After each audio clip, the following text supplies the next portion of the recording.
Laser कराने के बाद फेस पर स्वेलिंग आती है, प्रूफ चाहिए तो देखिए यहाँ। तो लेज़र होने के बाद ये मेरा सेकंड डे है। देखिए कैसी अच्छी खासी स्वेलिंग आई है चेहरे पर। जब सोई तो मुझे ये डॉक्टर ने बताया ही नहीं कि आपको 2 या 3 पिलो रख के सोना है, क्योंकि आपके फेस पर दबाव पड़ेगा, ये उन्होंने बताया नहीं। और मैं नाइट भर नहीं सो पाई, 1 पिलो पे ही सोई थी। उसके बाद भी जब मैं नाइट में 4 o'clock मुझे नींद आई तो मैं करवट दिया तो मेरे गाल ऐसे ही हो गए थे, सूजे हुए। तो इसलिए याद रखना, लेज़र कराओगे तो डॉक्टर बताए ना बताए, आप माइंड में रखना कि आपको 2 या 3 किलो के ऊपर ही सर रखना है, जिससे कि आपके फेस पर थोड़ी कम स्वेलिंग आएगी, लेकिन स्वेलिंग आएगी। देखा ना आपने, अच्छी खासी स्वेलिंग आती है। और ये मेरा फर्स्ट टाइम था मेरी लाइफ में। तो मैंने जब कराया तो मुझे देखो अनुभव नहीं था, डॉक्टर ने बोला बस करना है, मुझे नहीं पता था कि इसमें पेन होता है बोल के। तो मैं तो आराम से यहाँ पर उन्होंने मेरे को ऑइंटमेंट लगा दिया था सुन करने के लिए, तो मैं वो लगा के आराम से बैठ गई थी। और कम से कम आधा घंटा उन्होंने मुझे, हाँ आधा घंटा 35 मिनट उन्होंने मुझे छोड़ दिया था। और उसके बाद मुझे ये भी नहीं पता था कि वो ऑइंटमेंट मतलब सुन्न करने के लिए है, क्योंकि उन्होंने मुझे कुछ नहीं बताया था। अगर मुझे पता होता कि मुझे इस तरह के रबड़ के जैसे चटकारे पड़ेंगे मेरे गालों पर, तो मैं बिल्कुल करवाने वाली नहीं थी, सॉरी। तो बाद में क्या हुआ ना कि मैं सोचा था कि फर्स्ट डे है, डॉक्टर के पास गई तो उन्होंने आई थिंक मेरे मेलाज़्मा के लिए कुछ मुझे क्रीम लगा के दिया है कि टेस्ट करेंगे पैच का।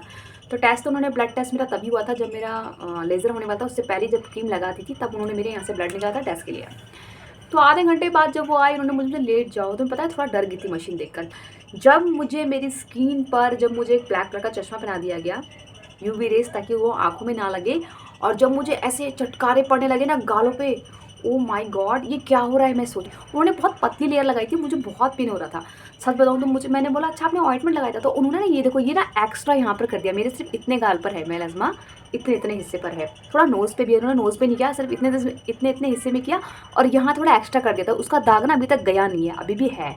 और उन्होंने मुझे बोला कि ना ये जब लेज़र कराते हैं ना तो उसका रेडनेस 1 ईयर या उससे पहले तक हो सकता है ख़त्म। तो भैया 1 ईयर तक क्या मैं धूप में ना जाऊँ? कम से कम 3 मंथ तक आपको धूप में नहीं जाना है। तो भैया कुछ काम थोड़ा पड़ता है, थोड़ी भी धूप में, तो उन्होंने मुझे बोल दिया कि तुम बिल्कुल भी 2 महीने 3 महीने तक धूप में नहीं जाना। भैया तुम बोलते हो शरीर में विटामिन डी की कमी है, अगर थोड़ा भी धूप नहीं लूँगी तो क्या मैं सिर्फ दवाई के सहारे जीऊँगी क्या? मैंने बोला ऐसा तो नहीं हो सकता। लेकिन सच में वाक़ई में मैं, जब मेरा तो हो गया, मुझे पता नहीं था।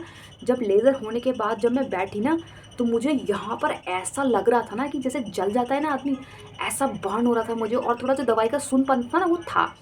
बाद में ना जब मैं बाहर जा रही हूँ, मुझे हवा भी लग रही है, मैं क्या करूँ? मैं बोला मेरे हस्बैंड को, मैं बोला मुझे ना अच्छा नहीं लग रहा है, मुझे पता नहीं कैसा लग रहा है।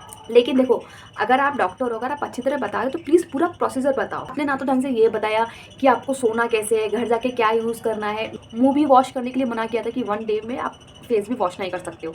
तो बाद में जब मैं, मेरे को नहीं हुआ पता, रात भर मैं नहीं सोई, मुझे यहाँ से ना आग निकल रहा था, ऑइंटमेंट का असर खत्म हो गया ना, आग निकल रहा था। जब दूसरे दिन मैं उठी ना, तो ये गाल ऐसे थे, अभी आपने वीडियो देखा है ना, सेम वही वही था मेरा सेकंड डे। गाल ऐसे थे, आँख अंदर चली गई थी, आँखों से थोड़ा भी धूप जाए तो पानी आता था। और धूप में खड़ी होंगी ना, तो आप सेकंड, सिर्फ सेकंड, 5 सेकंड बस आप खड़े हो जाओ, आप पूरे रेड हो जाओगे। और वो रेड आपको और बर्न करेगा, मतलब और जला रहा था। मैं क्या करूँ? मुझे तो ऑफिस जाना ही है। बिलीव नहीं मानोगे, मुझसे रहा नहीं जा रहा ऑफिस में, मेरी आँख से पानी गिर रहा है, गिर रहा है।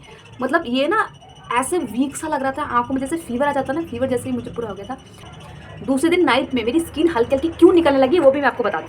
क्योंकि मैं उस फेस के ऊपर देखो, मेरे लेज़र हुआ है, मेरे लेज़र ट्रीटमेंट हुआ था, और मैंने उसके ऊपर डैपी वाइट, मॉइस्चराइज़र, सनस्क्रीन तीनों यूज़ किया, लेकिन नाइट में ओनली मॉइस्चराइज़र और डैपी वाइट यूज़ करती थी। अब उसके ऊपर सोचो, बल्कि मेरा बर्न है, तो डॉक्टर ने कुछ टेस्ट करके मुझे दिया होगा ना, इसलिए आप डेपीवाइट डायरेक्ट यूज़ मत करना।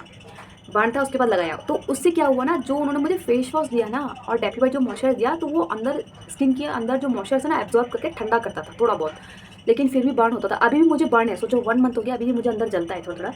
तो बाद में वो स्किन धीरे-धीरे निकलने लगी, इतना इतना ही था, ज़्यादा नहीं, इतना ही था। उन्होंने यहाँ तक तो ये एक्स्ट्रा कर दिया उसने।